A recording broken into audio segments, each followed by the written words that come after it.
দড়ির উপর হেঁটে স্থির হয়ে থাকার নাম সার্কাস, আর অশান্তিতে থেকেও শান্ত হয়ে বেঁচে থাকার নাম জীবন।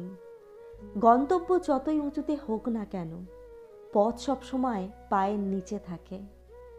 হতাশা তোমাকে কিছুই দেবে না, বরং তোমার সব আশাগুলোকে নষ্ট করে দেবে। কষ্টগুলো মানিয়ে নিতে নিতে একসময় দেখবে কোনো কষ্টই আর তোমাকে ছুঁতে পারবে না। যা পেয়েছ তা হারিও না, যা হারিয়েছ তা পেতে চেও না, আর যা পাওনি তা কখনো তোমার ছিল না।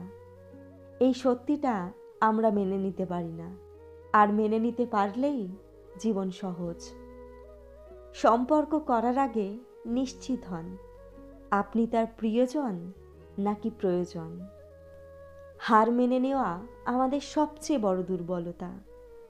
সফল হওয়ার সবচেয়ে ভালো উপায় হলো প্রতিবার হার মানার আগে আর একবার চেষ্টা করা। আপনি যতই চেষ্টা করুন না কেন, জীবন কখনোই নিখুঁত হবে না। কারণ হাসি কান্না, দুঃখ কষ্ট, ভালোবাসা বিচ্ছেদ এসব নিয়েই জীবন গড়ে। এই পৃথিবীতে এমন অনেক হাজারো মানুষ আছে যাদের হাজারো ভালোবাসা দিলেও তারা কখনোই আপন হয় না।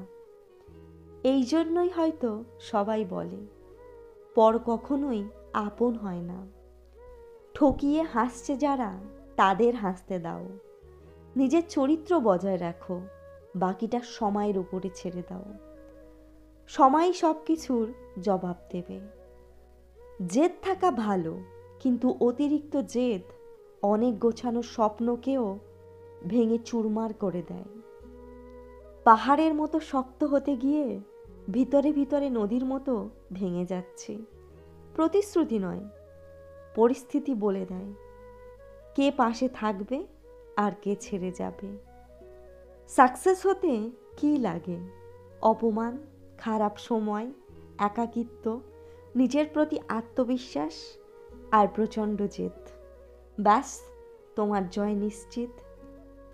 এই নিষ্ঠুর পৃথিবীতে স্বার্থপর না হলে বেঁচে থাকাটা খুব কষ্টের। কথাটা তেতো হলেও সত্যি।